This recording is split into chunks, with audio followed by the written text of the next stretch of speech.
Shalom Aleichem. For the record, today is Lamed He Ba'omer Tov Shin Pei He, corresponding to the 18th of May 2025.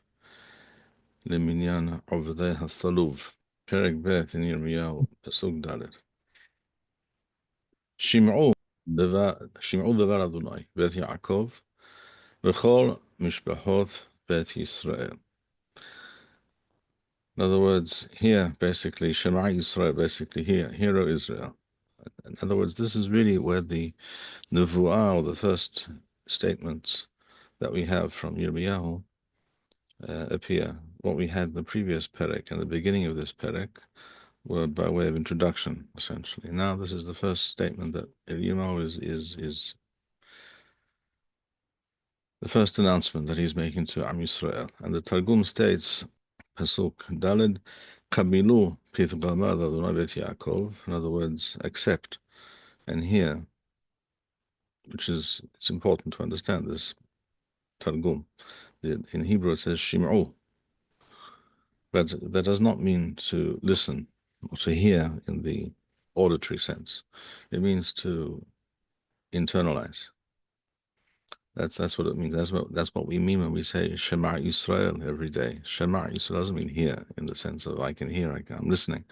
It means internalize this information, accept it, and internalize. And therefore the Targum, Kabilu, is to accept it, to internalize, to receive. Maybe that's the best translation. Receive this information. Kabilu pitu hamad Adonai bet Yaakov, v'chol zar'ayot bet Yisrael, and all the people of Am Yisrael. Ko amar Adonai, ma matza'u avotechem bi awel, ki rahaku me'alai, v'yalechu acharei havel v'yabalu. Hashem, he speaks the name of Hashem. Ma matza'u avotechem bi awel. What impropriety, what unseemly, improper thing did your forefathers find with me? Ki rahaku me'alai, that they distanced themselves from me. V'yalechu acharei havel, and they went instead after the hevel, which is nothingness, emptiness, literally hot air. V'yabalu, and they themselves became nothing. The Targum states, Kidnan amar Adonai, ma ashkahu avatachon b'memori shekar. What do they find that was, as it were, sheker, not true, not correct? Are itrahaku midahlati, that they remove themselves and distance themselves from fearing me. So the Targum takes the word me'alai, from me, and always preferring not to speak directly of Hashem. Midahlati, from my fear. Utta'o, and they went off and strayed. Bathar ta'watha wa hawala lama, and they followed the ta'watha, always refers to idols, to avodah zarah. Wala amaru, and they did not say. In other words, what should they instead have done? They should have said as follows. Wala amaru, they did not say, Ayeh Adonai ham ma'ala uthanu meras Mithraim. They did not say, where is Hashem who took us up out of Mithraim? Ham molich othanu bamidbar, who led us in the desert. Ba'aras arava وَالشُّحَى بَعْرَث الصِّيَاءُ وَالثَّمَوَث, who led us in the desert,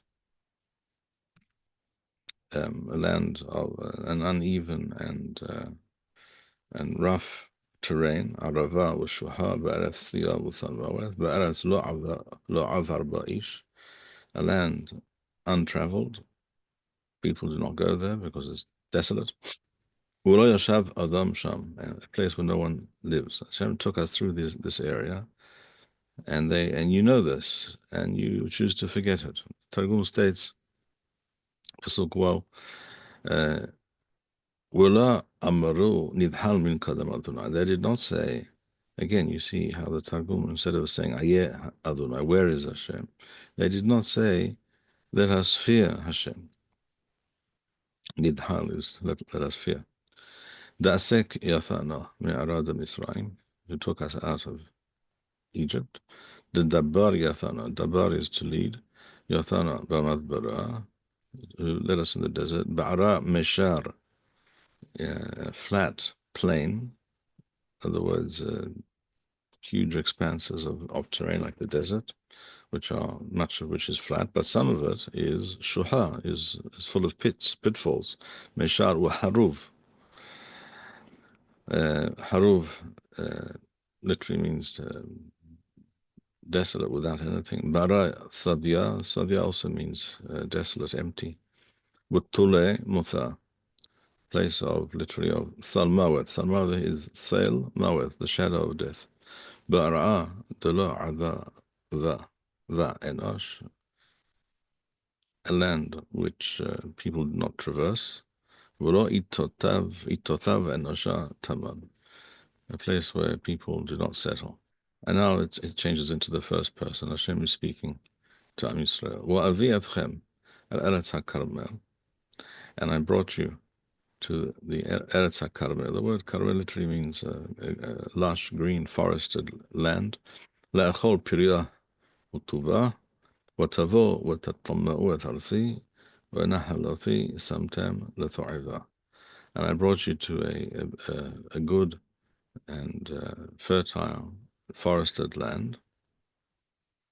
There were once many more forests in Eretz Yisrael than there are at the present time. The Shomron, for example, was much of it was covered in forest and was cut down by the Ottomans, the Turks, to build railroads, and they had not and still have not, I believe, heard of the JNF, of how to replant trees. That's not something they do, not something that they know about. So the Targum says, I brought you up to the land of Israel. So you see the Targum translates Eretz HaKarmel, he translates as Arad Yisrael. The Hawath Munusava Kecharmela, that was planted like a Carmel. In other words, what the Targum has done here is to expand the expression. Eretz HaKarmel obviously refers to Eretz Yisrael, but the Targum spells it out explicitly.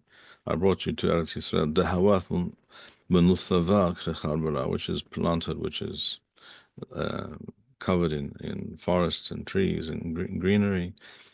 The Mechal Ibah Utuvah, to eat from its produce, as the pasuk says here. Le'achol piriyah Utuvah. Wa'altun, and you came up to this land. Wasa'ivtun yath ara bet shechinathi, and you were metameh. The pasuk says arthi, my land, but the Targum says the land of my Shekhinah, in which my presence resides. Wa'ahsanathi shawithun lefulhan ta'awatha, and my nahala, my special place on earth, samtem lethu'iva. Tu'iva is often refers again to Avodah Zarah, as the Targum says here, lefulhan ta'awatha, to a place for worshipping Avodah Zarah, idols. Furthermore, HaKohanim lo amru ayeh Adonai, the Kohanim also went astray. They did not follow Hashem. They did not say, where is Hashem? The same expression as we saw above in Pasuk Well. With Ofasei Torah lo yada'uni, and those who were in charge of the Torah, who know the Torah and should know better, lo yada'uni, they, as it were, did not know me. They turned their backs on me. They went elsewhere. V'hodo'im posha'ubi, literally the shepherds or the leaders, posha'ubi, acted criminally against me. V'nevi'im nibba'u v'ba'al, and the prophets, the false prophets, as we shall see, prophesied in the name of Baal. وَحَرَيْ لَا يُعِيدُ هَلَخُ, and walked in the ways and followed those things that are of no value at all. What does the Targum say? Pasuk Het. Kahanaya la amaru nidhan min kadam Adonai. The same as we saw before. In terms of the translation, the Kohanim did not say, "Let us fear Hashem." Malfei oraita, and the teachers of Torah. So Tofasei Torah is translated here as the teachers. Malfei oraita. La elifu, did not teach lemida dahlathi. They did not teach other people to fear me. Umalchaya meradu v'memeri. And the kings, they're the ro'im, the shepherds, those who are supposed to lead the flock. Umalchaya meradu v'memeri. They rebelled against my word, my teaching. Unvyesh shikra, and false prophets, mitnabban b'shum ta'awatha, and the false prophets spoke in my name, or prophesied as it were in my name. Uvathar dala yinon lahon azaru, and they followed things which do not benefit in any way. I must tell you, this pasuk, reading this pasuk right now, reminds me of something I want to show you, and those who may see this recording. I saw this last night after Shabbat. This is Rabbi Yitzchak Yosef, the son of Rabbi Yosef, who till about a year and a half ago was the Rishon LeZion, the Rav Rashia Saradi. And this is apparently what he said last night. This is from a Haredi website. Bahadrei Haredim it's called. Let's see what it's... באמת, זה מה שכואבת לכולנו. באמת הולכים בשמאל, הרבה יותר טובה, הולכים בימין, הולכים בימין, לא בצוץ על הימין להם. בכל אופן, צריך להתפלל לקדוש ברוך הוא שבטל את הגזרה הזו, שבני ישיבות יביאו בשקט, לא בפחד. כמה חמישים מישהו הביא לי צו גיוס, צו מעצר, שרוצים לעצר אותם. אני קראתי לזה. מה זה? בין תורה, 77 שנים במדינה קיימת. לא עלה לדעת של אף אחד. ימין, שוגעים. טוב, צריך להתפלל לקדוש ברוך הוא, שיחזיר את כל עם ישראל בתשובה, שיניחו לנו. יניחו לבני תורה, יניחו לתלמידי חכמים, יניחו ללומדי תורה, שנמשיך ללמוד בשקט ובבטחה. So what does this individual, Rav Yitzchak Yosef, what does he say? The reason I'm mentioning this, of course, is by way of illustration. Yirmiyahu Navi just told us that Tofasei Torah lo yuda'uni. Well, I think we have an example of such a person, a rabbi who does not know Hashem, who doesn't understand the Torah, and is very, very far from the truth indeed.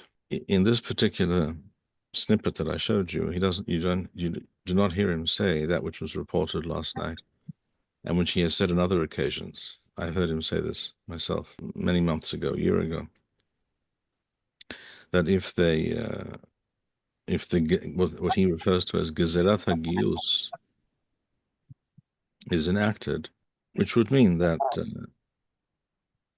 some of the Sigura Haredi that does not serve in the army presently would be called upon to do so, then Nered Kulanu Min Haaretz. First of all, he says we'll leave Israel and we'll go elsewhere. Okay, that's very interesting. Somehow that does not strike me as being in concert with what Chazal say, and that which Rambam quotes, and I'll show it to you now. Yichot Melachim u'Milchamoth Perek Hey. At the end of Perek Hey, Rambam says in the Halakha Tethwo, Yichot Melachim u'Milchamoth Perek Hey, Le'olam Yadur Adam Be'eretz Yisrael. A Jew should always endeavor, do his utmost to live in Eretz Yisrael. Le'olam Yadur Adam Be'eretz Yisrael. It's pretty straightforward. This is also quoted in the Shulchan Aruch. Afilu be'ir sherubah goyim, even in a place, in a city, the majority of which inhabitants are goyim. وَأَلْ يَذُوبَ حُثْ الْأَرَضِ وَأَفِيلُ بَعِيرْ شُرُبَاء Israel. Even if the other option is to live in Chutz La'aretz, in a place where there's mostly Jews and mostly from Jews and there's yeshivot, etc., nevertheless, what Chazal is saying is clear. This juxtaposition of these possibilities, either live in Eretz Israel, if necessary, Be'ir Sheruba Goyim, in a place which is mainly inhabited by non-Jews, which means Avodah Zarah, and it means many other ramifications, and things flow from such a reality, not positive things. Even if the other option is to leave Eretz Yisrael, وَأَلْ يَذُرْ بَعْرَ خُثَّرَ أَرَث وَأَفِيلُ بَعِيرْ شِرُبَا Yisrael. This is based on the explicit statement in the Talmud in Masechet Ketubot. Shekol hayothem lechutz haaretz, a Jew who goes on Yerida, who leaves Eretz Yisrael, moves to Chutz La'aretz. That's what it means. Hayothe lechutz haaretz doesn't mean a person who goes to Cyprus for 2 days for a vacation. I'm not entering that discussion, but that's not what it means. Yothe lechutz haaretz means a person who leaves the Eretz Yisrael to live elsewhere. Ki'ilu oved avodah zarah. Such a person is to be compared to someone who is oved avodah zarah. In other words, this is something extremely improper, and certainly not something to be countenanced, and certainly not something that a Rav should stand up and say, well, if you force us to do such and such, we'll leave Eretz Yisrael, we'll go elsewhere. שנאמר כי גרשוני היום מהסתפח מנחלת אדוני לאמור לך עבוד אלוהים אחרים. This is David HaMelech speaking, that I'm being forced to leave Eretz Yisrael, and as if I'm being told, go and worship false gods. And when the Navi wishes to threaten the Jews, that they will be punished by being forced to live and reside and die in Chutz La'aretz, well, Admat Yisrael lo yavo, they will not be zocheh to come to Eretz Yisrael. Apparently, living in Eretz Yisrael and having to serve in the army is worse than living in Eretz Yisrael and having to live in a city which is mainly goyim, full of avodah zarah, and batei boshet, and rishuth of all manner, of all types. Apparently, it's worse to have to serve in the army than to do that. For example, why did Chazal not think, for example, well, if a Jew lives in Eretz Yisrael, be'ir sherubah goyim, certainly that you would think there is a chance that he or his children may end up themselves becoming of the Avodah Zarah. There's a risk, no? Logic. Yeah. There is a risk of that. And yet Chazal say, remain in Eretz Yisrael at all costs, and do not, even if it means living in such difficult and spiritually and perhaps also physically, materially inhospitable conditions, rather than be in Chutz La'aretz in a place which is much more convenient and conducive to being a Torah Jew. That's what Chazal say. They didn't think that. So, but Rav Yitzchak Yosef knows different. He knows that if we have to serve in the army, and it's clear that there is no, according to Halacha, there is no exemption from military service because you wish to study Torah. That's not all I have to say on the topic, but if that's the question, is there an exemption for those who wish to study Torah from serving in the army? The answer is no. Once Hagaon, Rabbi Yisrael Zalman Meltzer Zatzal, who wrote many volumes, about this many volumes on the Rambam called Even HaEzel, once he lived in Yerushalayim, he's Rosh Yeshiva, Yeshivat Etz Hayim. He was here in Yerushalayim in the time of Rav Kook and afterwards later.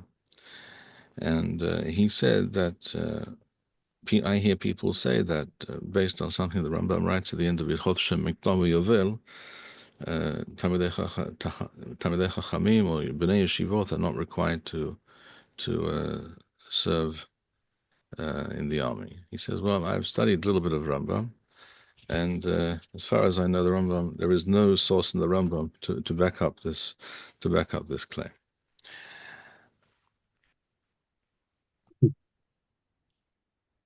I do, of course, understand but that's, again, this is not our discussion now, so I won't go into it at length. But I do understand that it's not as simple and black and white as that. In other words, what are the reasons? One has to understand the reasons why most Haredi Rabbanim think and speak this way, and I think I do understand, but I won't go into all of that now. But I'm saying a Rav who can get up and say this idea that Bnei Yeshivot should be required to serve in the army is a gezerah. Gezerat hagius. It's a gezerah. It's like a gezerah of the Romaim not to study Torah in time of Rabbi Akiva, shall we say, or something like that, which is an outrageous idea. Yeah. And if they go through with this threat, this intention of theirs, then we will simply leave Eretz Yisrael and go elsewhere, which of course is empty talk. Where are they going to go? They're going to move to Switzerland? Let me ask you, in Switzerland, will the Swiss government pay them to study Torah? I'm not familiar that the Swiss have such a policy, nor I don't think that Donald Trump will pay them to study Torah either, just by the way, or anywhere else. So this is pure nonsense. Not to mention the fact that the vast majority of the people who follow this particular Rav Yitzchak Yosef do not have the wherewithal to pick up and leave, and would not be able to survive in another country. At least it would be extremely difficult, to put it mildly. All this is empty talk, but it's not just empty talk. It is callous and criminal talk. And the fact that a Rav speaks in this fashion. And what else did he say, by the way, in what we saw, what I showed you? He said, I don't understand why we, in other words, the Haredim, why we are always joining forces, forming coalitions politically with the right, which has been the case since Menachem Begin won his first election in Toshin Lamed Zayin, 1977. I don't understand why we're doing this. We'd be much better off going with the left.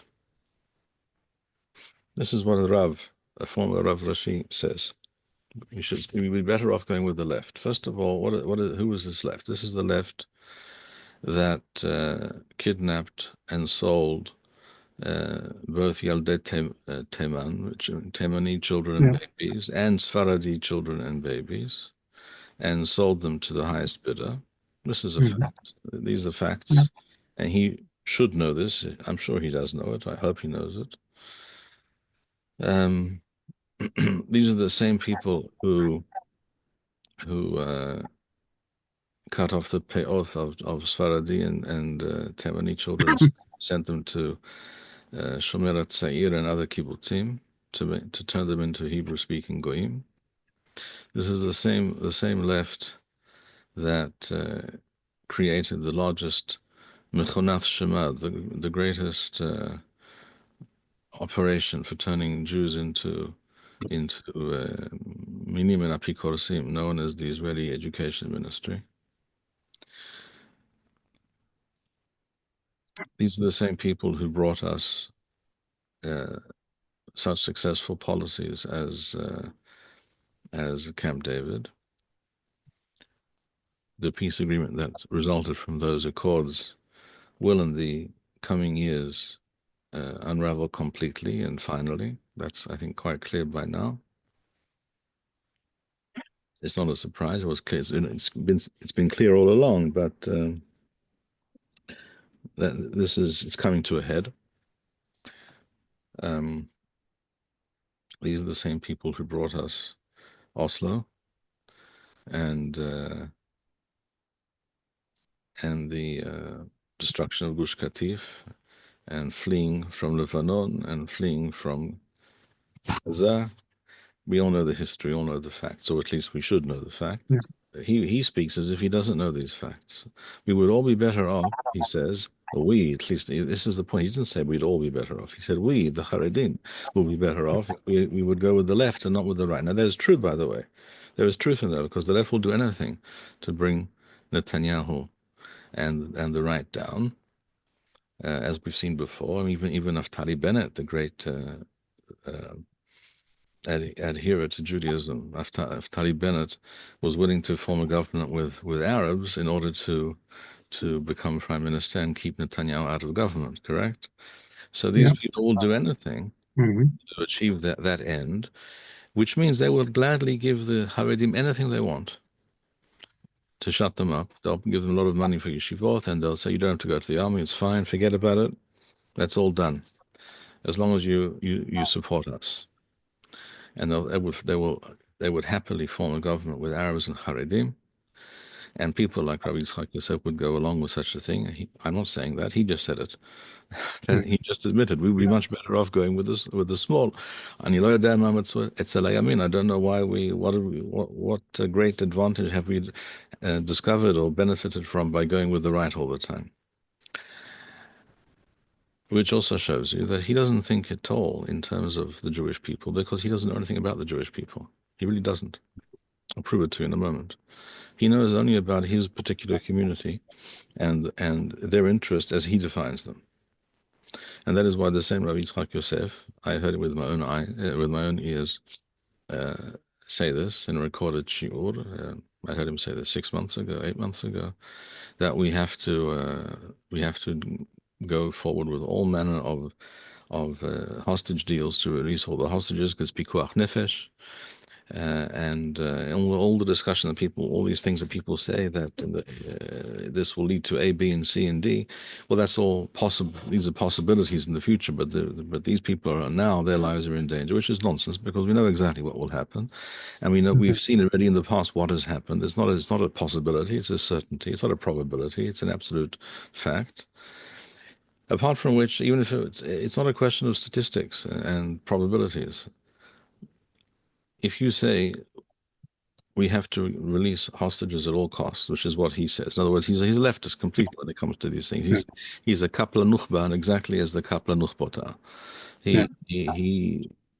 He's accepting the thesis that the hostages come before everything else. In other words, Israel can suffer defeat in war, and that's okay as long as we save 20 Jews and twice or three times that number of corpses from the hands of our enemies.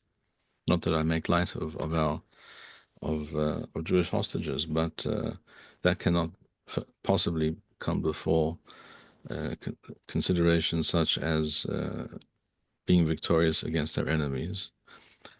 For all possible reasons, that should be obvious, but Rabbi Yitzchak Yosef seems not to understand these things at all.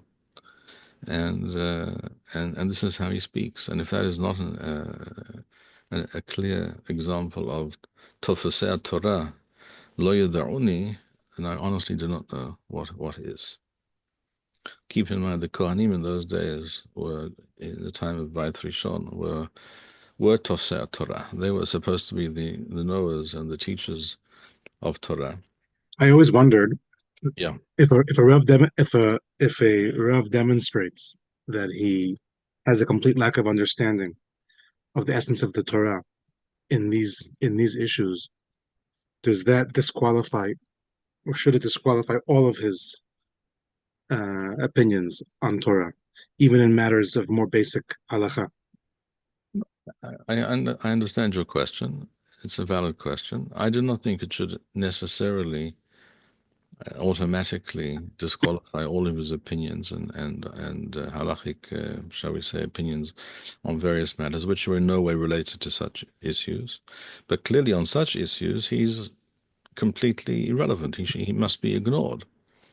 And if we had a proper Torah state at the present time, such a person, I think such a person could be put to death for treason and for aiding and abetting the enemy, and like all the Kaplan Nuchbot are doing. And the fact that he wears a fancy hat really makes no difference in Kol HaKavod. Now, I'm willing to admit that he is very, very knowledgeable in certain areas of Torah. Really, he really is. He's in some areas of Torah, he's a top-notch Talmid Chachamim. I admit that. I myself have listened to some of his shiurim, which you can hear online, and I've learned certain things that I didn't know. He quoted certain sources and explained certain things that I was unaware of, what have you. No question, he knows his stuff, but his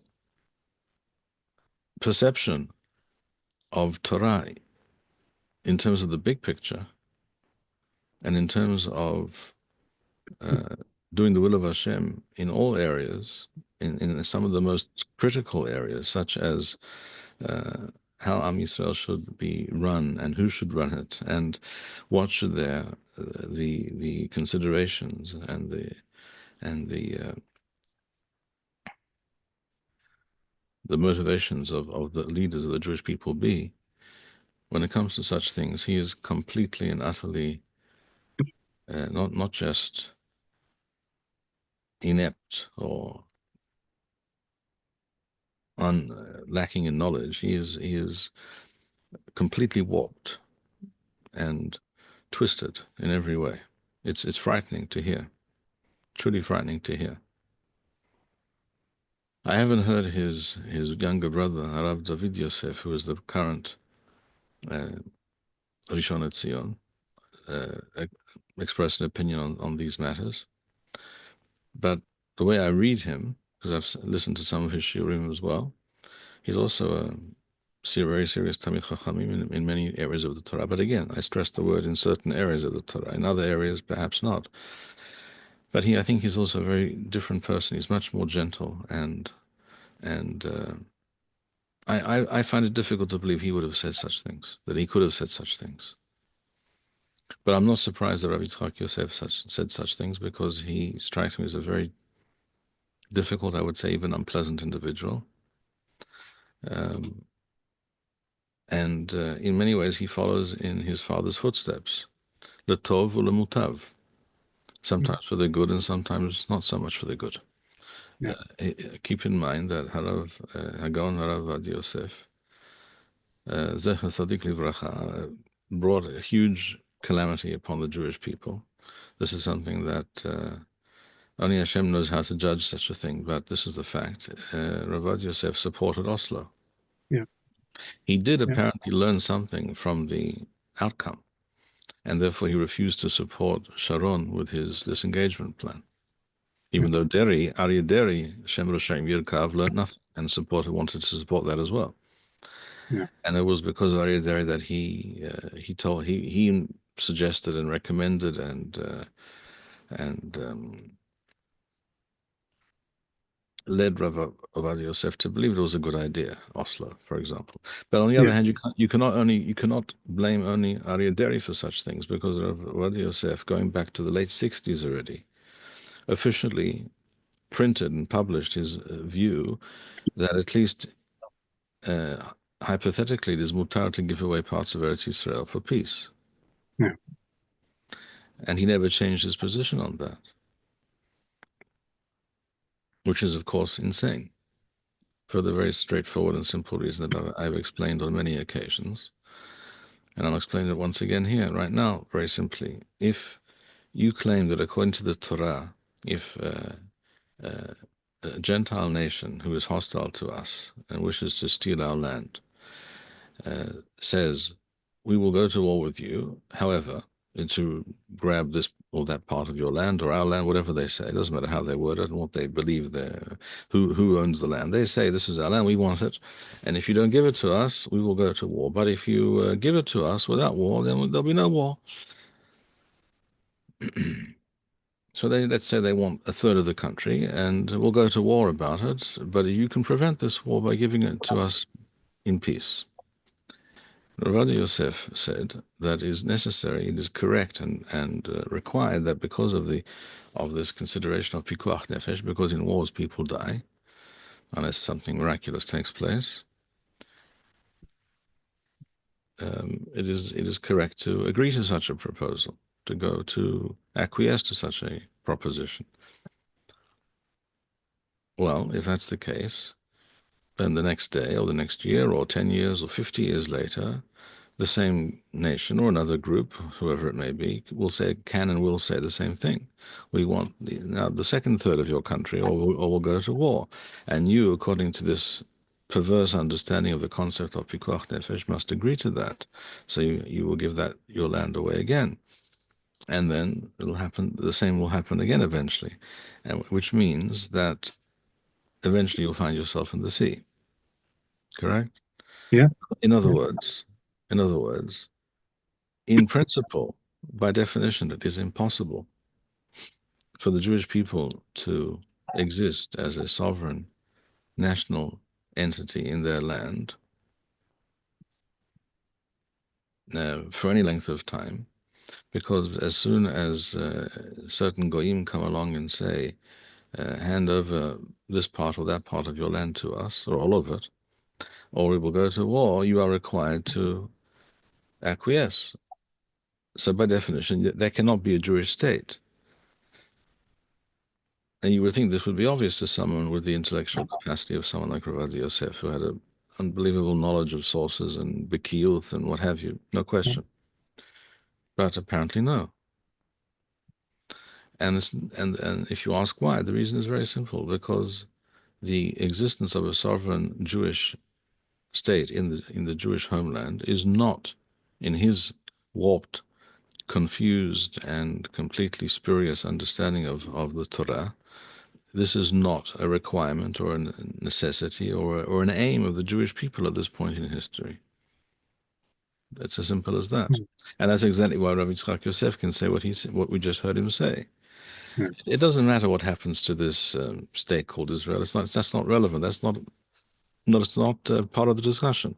What's on the discussion is how many students there will be in Yeshivat Porat Yosef tomorrow. And whether he will, in his kollel, there will be 30 students or 130 students. That's the only thing that matters to him, and the way he reads the reality. And it reminds us of what Rav Shach said 50 years ago and more. Rav Shach said, we managed without Yudan and Shalom for 2,000 years, and we can manage without them for another 2,000 years. By the way, I don't think the Rav Shach would have gone along with Oslo at all. He wasn't expressing a practical political plan for action. He was saying, in principle, holding on to maintaining, settling, being a sovereign people in our land in Eretz Yisrael is not part of the Torah right now. It's not. It's these things are inoperable. They're on the back, not even on the back burner. They're set aside for now. They're in the freezer for now. At some point in the future, we'll take it out of the freezer and we'll warm it up, and it'll become part of the Torah again. This is how the strange, incomprehensible, irrational, and completely misleading and misguided understanding of Torah these Rabbanim have and had. But that's what he would have said. He would, because he knew that the Arabs cannot be trusted. Somehow Rabbi Yosef didn't even understand that. I can't figure that out, but that's the fact. So I think the Rav Shach, and the indication of this is that Rav Shach, way back when, made that famous speech in Yad Eliyahu, which was at that time televised and broadcast live in the country, as I recall, in which where Aryeh Deri tried exactly to do what Rav Yitzchak Yosef just said. At that time, Aryeh Deri tried to switch Shas's, the Shas party's allegiance from the Likud to the Labour Party under Shimon Peres. And that's what Aryeh Deri was interested in doing, because Aryeh Deri is a leftist, no question about it. And when Rabbi Yitzchak Yosef says what he said last night, he's echoing what Aryeh Deri, the Rasha, has been saying for decades. But Rav Shach heard about this, and he said, no way, we're not doing this. We're not going with the leftists. Not because he liked the Likudnikim, but because the left is worse, much worse in every possible way, and there's no way that you can make deals with the leftists. And he also understood, I have no doubt, that you cannot make any deals with Arabs, just as the Rebbe Lubavitch understood this. And of course, you know very well what I think about Lubavitch and their Rebbe. Nevertheless, the Rebbe Lubavitch understood very well that you cannot make any deals with Arabs at any time. He based this on what it says in the Shulchan Aruch, based on the Sugyan Masechet Eruvin. You won't go into it right now, but the upshot of it is very simple. That Jews do not make deals with their enemies because it will always work out for the worse. Basically, all right. So you cannot make any concessions to ill-intentioned goyim. All right, let us return to Sefer Yirmiyahu. But I think it was necessary to digress. Yeah. So therefore Hashem says, Pasuk Taith, Lachen, Od Ariv Itechem, Nu'um Adonai, Ve'ad B'nei V'nechem Ariv. So the Pasuk says, Hashem is speaking, as it were, through the mouth of Yirmiyahu. And therefore we have unfinished business, you and I, the Jewish people. That's what it means. Ariv means I will fight with you. Ve'ad B'nei V'nechem Ariv, and your descendants. The Targum says in Pasuk Teth, Bechen, Ana Athid Re'ith Para'a Minachon. I'm about to, in the future, I will punish you. I will make you pay. There will be retribution. Amar Adonai, Im B'nei V'nechem, De'im Ya'abedun, now with regards to your descendants, De'im Ya'abedun Kuvadechon, and with regards not just to you, but also with regards to your descendants, if they shall act as you act, I will exact retribution and will punish the Jewish people for their behavior. It is important to remember that Hashem does not simply wipe away debt. As it says in the Talmud, he who says that Hashem is a wathran, yiwathru ma'ohi. He who says that Hashem just forgets about things that were done, then literally his bowels should also be forgotten. In other words, that's not how Hashem works. And the pasuk goes on to explain why this is so. Why Am Yisrael cannot be forgiven for its behavior. And the same is true of the Erev Rav amongst us, why they cannot be forgiven for their behavior. Ki ivru yeh chitim u're'u. Because if you go and check, Kitim is the Greek islands, like Crete. And we were in touch with the Greek people living in the Mediterranean. He says, if you go and visit these people, these islands, Ura'u, with Kedar and the Arabs, Kedar is Arabia. Shilho with Bonanu Me'od. Go and check. Ura'u, hen hayatha kazot. Was there ever such a thing that a people turned their back on their ancestral gods that they received from their ancestors? The Targum says, Pasuk Yodare Evaru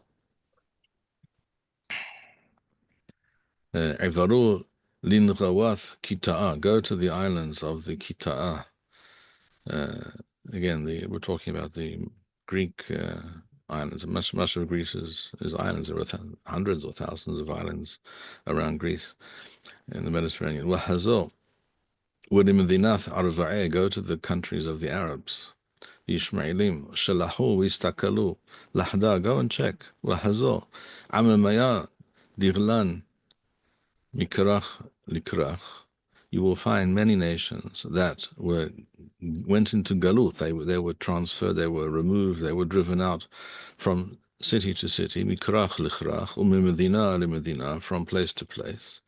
Notalin, Yath Ta'awathahon, but they carried their gods with them wherever they went. Umovelin Lahon Imahon. Right, the word today, Hovaloth, right? So they transferred their gods with them, their idols with them. Uva athar de inun sharan, and wherever they found a place to settle. Parasin yath mashkanehon, they set up their tents. Umekimin yath ta'awathahon, and they erect their idols. V'sachadin lahon, and they bow down to them. Edahi uma udishan da'vadath kawathachon bet Yisrael. Where is there a nation like you, Am Yisrael, that has done as you have done? They, no matter what you do to them, they will remain loyal to their gods, to their traditions, and you do everything possible to turn away from me. Yodalef, Hahimir Goy Elohim, Wahem Elo Elohim. Can you show me another example of a nation that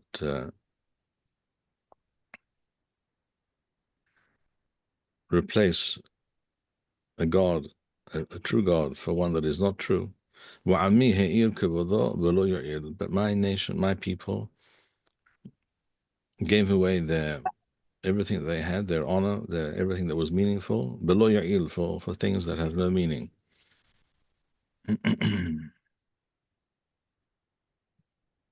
Ha, hear the translation. Ha amamaya, la shavaku pulhan ta'watha. Other nations do not relinquish the worship of their idols. We'inun ta'awan, even though they are just idols. Deleth bahon tharoch, that have no value. Wa'ami shavaku pulhani, my people relinquish worshipping me, for which reason I brought upon them honor and everything good, and follow things which are of no meaning, empty. And therefore, Shamu Shamaim Alzof, this literally cries out to heaven. وَسَعَرُوا حَرَفُوا مَعَوْدْ نُمَذُنَي. In other words, the Targum says, "Ithabalu shemaya." He calls out, as it were, to the heavens. The heavens should mourn such a thing. Al kaden, al aradi Yisrael da'thidala michrav. The heavens must go into mourning, a state of mourning, because of Eretz Yisrael that is about to be destroyed by the Bavlim, by the Babylonians. Wa al Beth Makdasha, and the Mikdash, da'athid le'istada, which is about to be destroyed. Wa al uvadin bishin. And for all the evil that they have done. I think we'll stop here for today. Yeah. All right. Excellent. We have, as always, the words of the Nevi'im never lose their relevance, and they even somehow can be found in the news headlines. So stop for now. Heyu Baruchim. We'll meet again soon, B'ezrat Hashem. Kol Tov. Shalom.